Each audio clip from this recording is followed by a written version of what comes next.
David and Claire Whitmore were the picture-perfect Texas power couple living in a mansion that seemed to have it all. But behind the luxury and laughter, a nightmare was waiting to erupt, one that would shock an entire community and leave their children fighting for their lives. The Whitmore Mansion on Lakeview Drive was a landmark in the affluent Texas neighborhood, its towering pillars and manicured gardens visible from the street. The house itself looked like something out of a magazine. A sprawling estate with marble floors, crystal chandeliers, and a backyard that seemed to stretch endlessly toward a private lake. The Whitmores, David and Claire, were considered the perfect couple, admired by neighbors for their wealth, social influence, and seemingly perfect family life. They drove luxury cars, hosted elaborate parties, and were often featured in local social columns. Their two children, Emily and Jacob, were bright and energetic, always smiling, their laughter carrying across the manicured lawns during weekend playdates. To outsiders, the family's life seemed flawless, a picture of prosperity and happiness. But behind the gates and the perfectly trimmed hedges, tensions were quietly mounting. Neighbors had noticed small, unsettling things. Claire disappearing for hours at a time, David's abrupt tone in casual conversations, occasional late-night arguments that carried through the walls. The Whitmores rarely shared these details, and most dismissed the signs as the normal stresses of a high-profile lifestyle. Few suspected that the grand mansion held a storm brewing, one that would erupt in the most shocking way imaginable. It was a warm summer evening when the calm shattered. The sky was tinged with pink and gold, and the pool shimmered under the fading sunlight. Suddenly, frantic screams pierced the quiet of Lakeview Drive. Neighbors rushed outside, their eyes widening in disbelief as they saw emergency vehicles speeding toward the mansion. The 911 dispatcher's voice relayed chaos and fear, describing children pulled from the water and a mother restrained near the pool's edge. Panic spread like wildfire as more details emerged.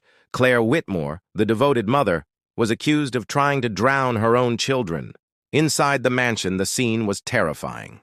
Emily and Jacob lay on the edge of the pool, their small bodies trembling, their breaths coming in short gasps as paramedics worked to revive them. Claire was being held back, her hands shaking violently, her eyes wild with fear and desperation. The usually calm, pristine home had become a place of panic, with water splashed across marble floors, overturned chairs, and broken glass reflecting the chaos. The air was thick with tension, the sounds of sirens, shouting officers, and frantic neighbors blending into a single, overwhelming noise. The community was left stunned.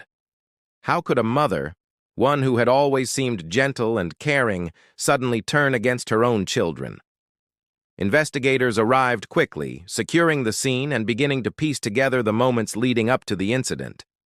Evidence was everywhere. Wet footprints leading from the pool to the house, a kitchen table strewn with remnants of a hurried meal, a broken vase in the hallway that hinted at a struggle. Cameras captured fleeting glimpses of fear and desperation, moments frozen in time that investigators would later scrutinize for answers. As the first responders worked to stabilize the children and restrain Claire, the mansion that had once represented wealth and security now stood as a stark symbol of horror. Every window reflected questions rather than light, every hallway echoed secrets, and every corner seemed to whisper of the darkness that had festered within. For neighbors, friends, and authorities, the scene was incomprehensible, a chilling reminder that appearances could be deceiving, and that behind the most polished exteriors, unimaginable tragedies could unfold. Claire Whitmore was immediately taken into custody, her hands trembling as officers led her out of the chaotic mansion. Her eyes were wide, haunted, and filled with a mix of fear and confusion. Paramedics had already rushed Emily and Jacob to the nearby hospital, their tiny bodies covered in blankets, still shivering from the traumatic experience. Neighbors gathered at a safe distance, some crying, others whispering in disbelief. No one could reconcile the image of Claire, the loving mother who had baked birthday cakes, attended school recitals, and seemed so devoted, with the terrifying reality of what had just occurred at her own home. The whispers quickly turned into speculation, and speculation grew into outrage as the shocking news spread across the city. Inside the police station, detectives faced a difficult challenge. Claire's statements were inconsistent, fragmented, and at times nonsensical. She spoke of shadows following her, of voices urging her to act in ways that made no sense to the investigators. Her eyes darted nervously, scanning the room as if invisible threats lurked in every corner. At first, officers struggled to determine whether she was lying, mentally unstable, or telling the truth about forces beyond their understanding. They noticed subtle signs of distress, a slight trembling in her hands, her inability to maintain eye contact, and sudden, unexplained emotional outbursts. These clues hinted that the situation was far more complicated than a simple case of maternal rage. Detectives began piecing together Claire's life inside the mansion. Friends and neighbors provided accounts that painted a contradictory picture. Moments of joy and apparent normalcy interspersed with episodes of tension and fear. They spoke of David Whitmore's temper, his strict control over finances and family decisions, and his tendency to isolate Claire from social circles. The mansion, as beautiful as it appeared from the outside, seemed to conceal a web of pressure and manipulation that few outsiders could see. Each interview revealed layers of a life that, while enviable on the surface, was filled with anxiety, fear, and an undercurrent of emotional distress. As investigators delved further, they discovered small but significant clues suggesting that Claire's actions may not have been entirely her own. Notes and personal writings hinted at long-term mental strain, with references to nightmares, intrusive thoughts, and feelings of being trapped. Her family history revealed previous incidents of anxiety and depression, though nothing had ever escalated to violence, until now. The detectives began to wonder whether the poolside incident was a result of mounting psychological pressure rather than a spontaneous act of malice. Meanwhile, the community struggled to comprehend the unfolding tragedy. News outlets flooded with images of the mansion and reports of Claire's arrest. Social media erupted with opinions and theories, some portraying her as a danger, others as a victim of circumstances. The hospital staff worked tirelessly to stabilize the children, who were suffering from shock and exposure to the water, their small frames fragile after the ordeal. In every conversation, the central question lingered. How could a mother, someone entrusted with her children's safety, reach a point where they were put in mortal danger? As the hours passed, investigators knew that understanding Claire's mindset was crucial to uncovering the truth. Every erratic statement, every gesture of fear, and every fragment of her past life became a puzzle piece. The case began to take on a darker dimension, suggesting that the horror at the pool was not a simple act of anger or madness, but part of a deeper story, one that involved secrets, manipulation, and a family trapped in a mansion that had become a prison of fear. When police began searching the Whitmore mansion, they uncovered details that went far beyond the chaos of the poolside incident. The house, though outwardly elegant and orderly, revealed layers of secrecy and hidden spaces that suggested a life lived in careful concealment. Behind a bookshelf in the study, officers found a small concealed door leading to a private room, dimly lit and filled with filing cabinets, stacks of papers, and electronic devices. Safe boxes were scattered throughout the mansion, some hidden behind false walls, others cleverly disguised within furniture. Each safe contained documents, photographs, and records that raised more questions than answers. Investigators realized that the Whitmore's wealth had been accompanied by an equally intricate web of secrecy and deception. Among the papers, detectives discovered financial records showing massive debts and large, unexplained transfers of money. On the surface, the family appeared prosperous and stable, but the documents told a different story, a pattern of financial strain masked by a lifestyle of luxury. Credit lines had been extended, Investments were liquidated without explanation, and there were signs of potential fraud. The contrast between the mansion's grandeur and the instability hidden within its walls suggested that the Whitmores' public image was carefully curated, a facade maintained at great cost. Even more alarming were the journals and personal writings found in Claire's bedroom. In her meticulous handwriting, she chronicled fear, anxiety, and a growing sense of entrapment.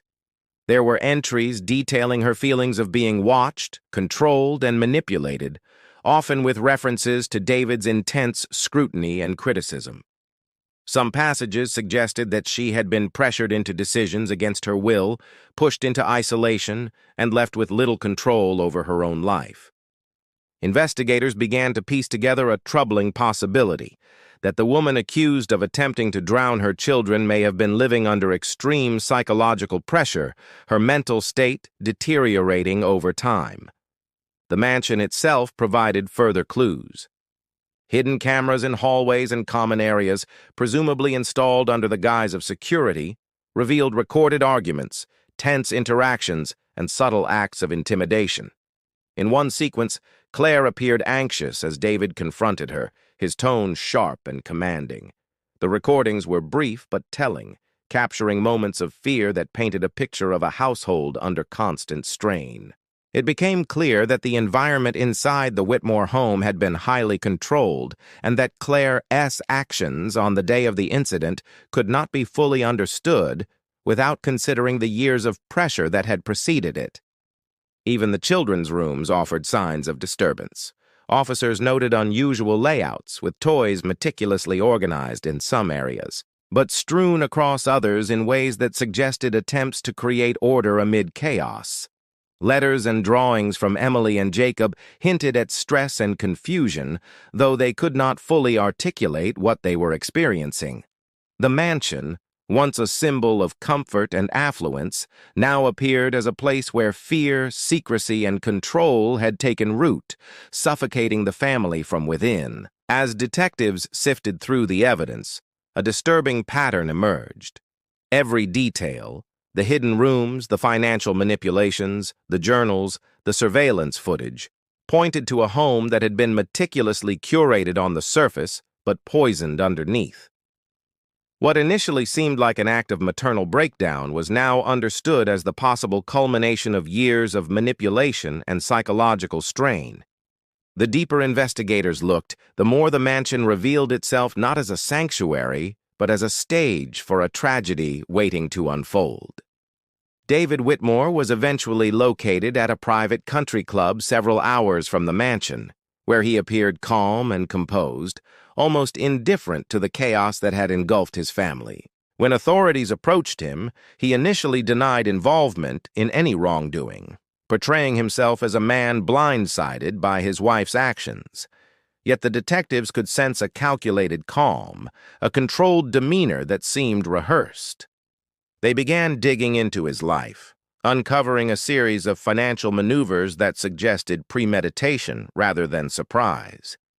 Bank records showed that he had quietly withdrawn millions from joint accounts and moved assets into offshore accounts in the months leading up to the incident. It became clear that David had been preparing for a potential escape, shielding himself from both legal and familial accountability.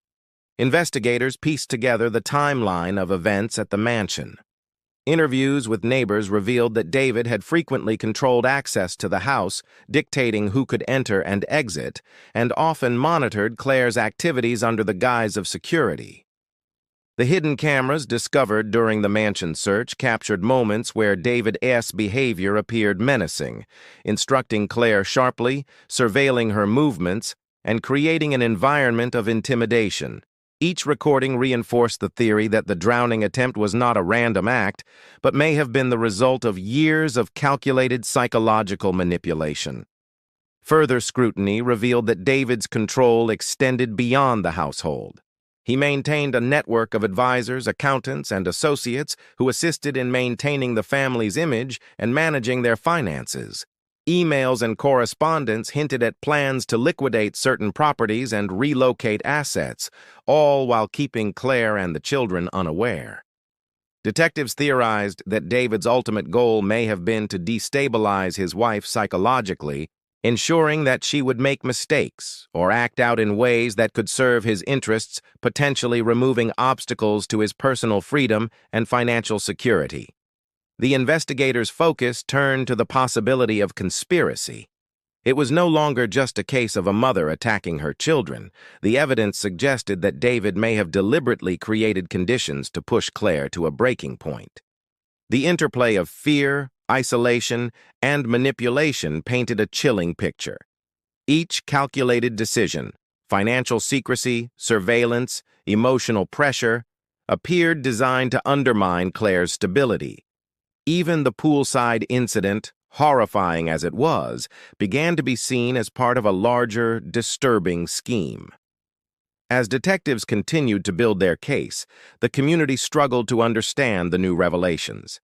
Media coverage amplified the shock, portraying David as a man who, behind the polished exterior of wealth and charm, may have orchestrated the events that nearly ended in tragedy.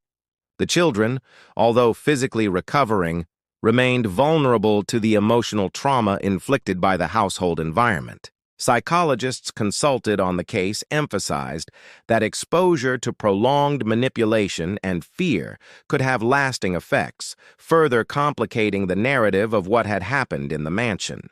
When the arrest warrant was finally issued, law enforcement moved with precision. David Whitmore's capture marked a turning point in the investigation. As he was escorted from the country club, handcuffed and facing charges of conspiracy, fraud, and child endangerment, the case that began with a shocking act of violence at the pool revealed itself as a carefully constructed story of control, greed, and psychological manipulation. The mansion, the family, and the children were no longer symbols of wealth and perfection, but reminders of the dark consequences that can emerge when power and fear intertwine behind closed doors. Days after David Whitmore's arrest, the Whitmore mansion remained a somber and silent place, its grand halls now echoing with the aftermath of a tragedy that had captivated the state. Claire stayed under psychiatric evaluation, her mental state fragile and her future uncertain. Doctors worked to assess the extent of trauma she had endured, not only from the incident itself, but from the years of pressure and manipulation she had reportedly faced. The mansion, once a symbol of luxury and success, had become a site of investigation and psychological scrutiny, a place where every room, every hallway, seemed to hold a memory of fear and control. The children, Emily and Jacob, were gradually recovering physically, though the emotional scars were undeniable. Therapy sessions began, focusing on helping them process the terrifying experience they had lived through and the confusion surrounding their parents' actions. Friends and extended family rallied to provide support, though questions lingered about what could have been done to prevent such an event. Their laughter and play had once filled the mansion, but now the silence between the walls seemed to carry the weight of a story that would haunt them for years. Meanwhile, investigators continued to uncover layers of the Whitmores' lives. Financial audits confirmed that David had diverted millions of dollars, manipulated accounts, and maintained a network of secrets that had allowed him to exert control over his family. Emails, correspondence, and hidden recordings painted a picture of a man who had carefully orchestrated circumstances to his advantage, leaving Claire trapped in a web of fear and manipulation. Legal experts began preparing a complex case, arguing that the incident was not merely a lapse of judgment by Claire, but a culmination of deliberate actions by David that had endangered the children and destabilized the household. The community, still reeling from the news, struggled to reconcile the public image of the Whitmores with the shocking revelations. Social media was flooded with speculation, theories, and debates over guilt and victimhood. Friends described Claire as kind and devoted, yet now she was publicly associated with a horrifying attempt on her children's lives. David, once admired for his business acumen and charm, was now the focus of criminal investigations and widespread condemnation. The case forced many to confront uncomfortable truths about appearances, wealth, and the hidden pressures that can exist behind closed doors. As the investigation progressed, psychologists, law enforcement, and legal experts emphasized that the story of the Whitmore family was a cautionary tale of power, control, and the devastating consequences of manipulation. The mansion that had once represented affluence and safety now stood as a reminder of the fragility of trust and the dangers that can fester in secrecy. Every room, from the poolside where the children nearly drowned to the hidden offices, and safe rooms, seemed to tell a story of tension and fear, of a family trapped in dynamics they could not escape. The case concluded with David facing multiple charges, while Claire's situation remained complex, straddling the line between perpetrator and victim. The children were placed in protective care while long-term plans for their safety and recovery were put in place. The tragedy of the Whitmore mansion became a lasting story in Texas, a story that revealed the hidden darkness behind wealth, the fragility of familial bonds under strain, and the terrifying consequences when manipulation, fear, and control collide. Even as the legal proceedings unfolded, the shadow of that summer evening lingered over Lakeview Drive, a chilling reminder that appearances can be deceiving and that the most horrifying secrets often lie behind the most beautiful facades.